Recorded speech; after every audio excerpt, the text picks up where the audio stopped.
think this conversation's super interesting, and I do think there are clearly connections between all of our mandates. I mean, the connections between the right to food and the right to a healthy environment are something that I'm currently exploring in a report for the UN General Assembly.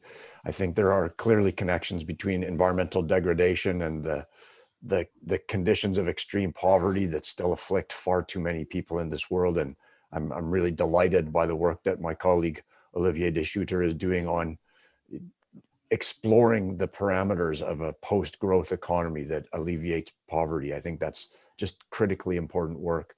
And then, we also see that this COVID-19 pandemic, which is the coronavirus, is really one of many of these emerging infectious diseases that we're seeing because of human incursions into natural habitat, because of the illegal wildlife trade. And so the COVID-19 pandemic has affected, it's put more people into poverty. It's exacerbated the global hunger crisis. It's got roots in environmental degradation.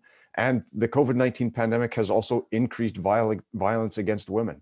So I really think that, it's impossible to treat these subjects separately. We have to come up with integrated approaches.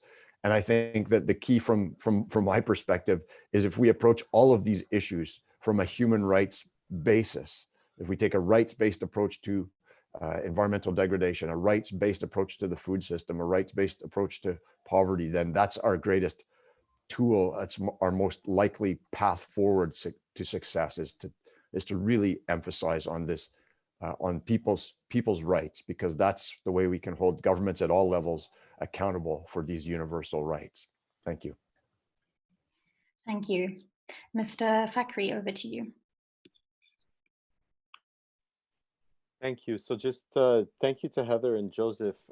I suspect I owe you guys an email. I think in my inbox, there's an outstanding email to you all. So please do send me this report. I'm really excited. I've been working a little bit with the Arab Network for Food Sovereignty as well. So I hope we can continue working and on that topic for sure. And I think what Joseph highlighted is how food can be used as a weapon. It can be used to dislocate people. It could be used in starvation and in some cases in genocide. And just to build on David's point about how things are interconnected, when I was listening to Ms. Clara Brugada, the mayor of Iztapalapa, it's so important in this issue of care, this care work. This is what I'm thinking of the crisis. What I keep framing things is it's a crisis of care. And what that means is attending to the needs of individuals in vulnerable situations, attending to the social capacity to care through institutions, and the need to attend to people who are care workers and caregivers, because they're essential for humanity's well-being. So in tackling the issue of feminicide, in tackling the issue of rape, in tackling the issue of violence against women, this is a core aspect that is sort of cuts across everyone's interests and everyone's needs.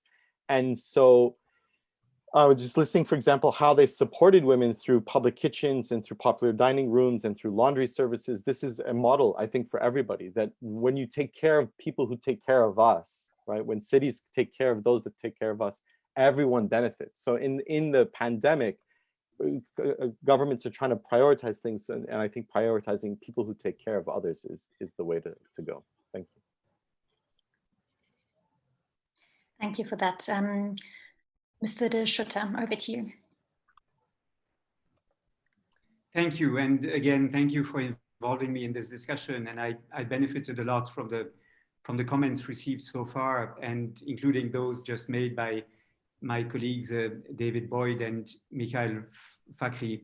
I would like to make 2 points here. One is, it is, of course, extremely important that as special rapporteurs, we contribute to broadening the political imagination of governments. And I think the best way to do this is to learn from what civil society actors in various world regions and in various localities are doing.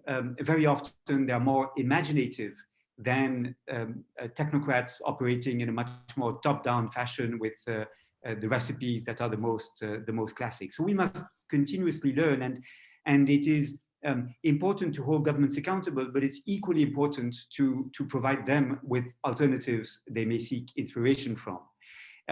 However, it's also important to avoid falling into the trap of romanticizing what civil society can do at the local level, working with people who are, food insecure or homeless or in poverty, thus allowing governments to take a step back and simply to encourage communities to take care of themselves.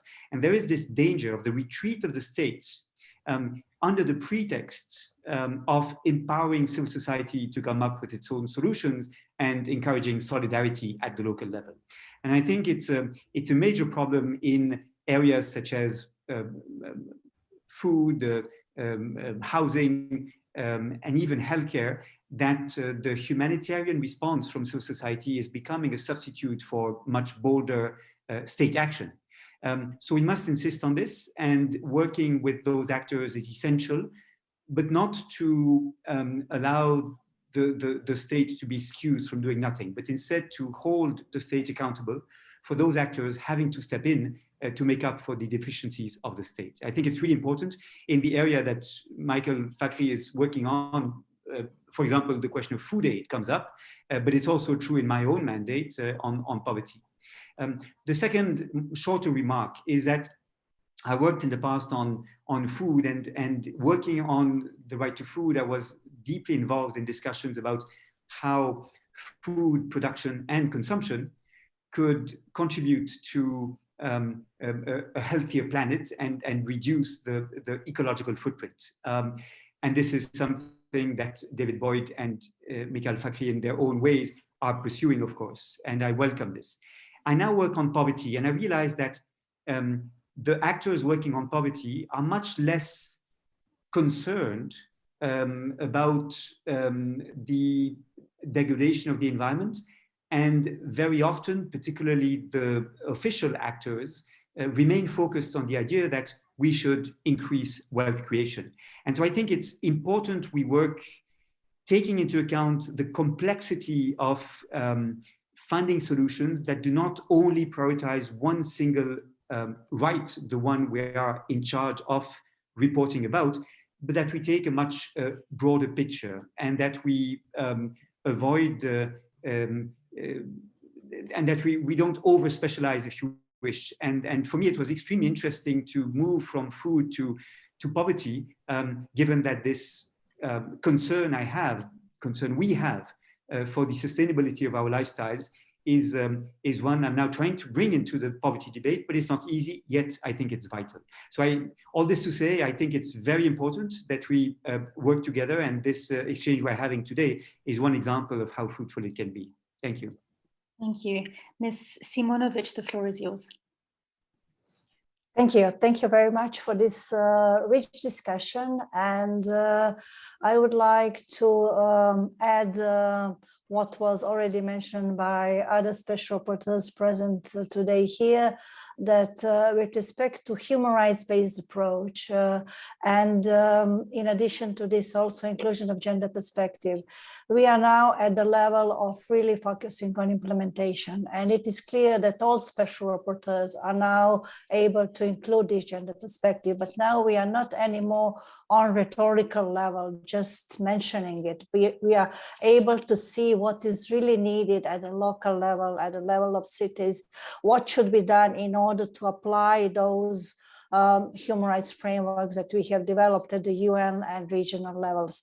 And it is extremely important now to go back to examples presented by Mayor of Mexico City, Iztapalapa, because she presented a set of activities that are aimed to prevent and to address gender-based violence against women and girls, including femicides, rapes, and so on. My next thematic report is going to address rape as a human rights violation, because we see around the world huge impunity with respect to rape. And we do have frameworks and norms that are not really applied. If we look at level of laws and practices and criminal justice systems, they are not yet there. They are not in line with human rights standards that we have at the international level. So I think that we are going into the direction of really focusing on implementation with respect to elimination of gender-based violence against women. That was a pandemic before the COVID-19 pandemic, but COVID-19 pandemic somehow interfered in a way that now gender-based violence against women is more visible, and all those pre-existing gaps and shortcomings are now more visible. But still, there are showing that we are not yet there in terms of activities that are needed. So I'm very glad that other special rapporteurs also mentioned gender-based violence against women. And I hope that with respect to the with different human rights, we will be able to see what is needed at current stage from all of us to focus in direction of real application of those human rights norms that we have. And with respect to violence against women, there are concrete things with respect to what mayor of city in Mexico said with respect to shelters, with respect to protection orders, helplines, all those steps that are needed in order to have at local level those preventive services that are really focusing on elimination of violence against women. And from my mandate's priority, I think that maybe all cities should really focus on analysis of cases of rapes and femicides, because from analysis of current cases, we are seeing all those shortcomings. We do not need to examine such cases only at the court level of treaty bodies and special procedures. They should be analyzed at the local level in order really to go into seeing what are those shortcomings and recommending measures that are needed at the local level. So I advocate femicide watch at all levels. Thank you. Thank you.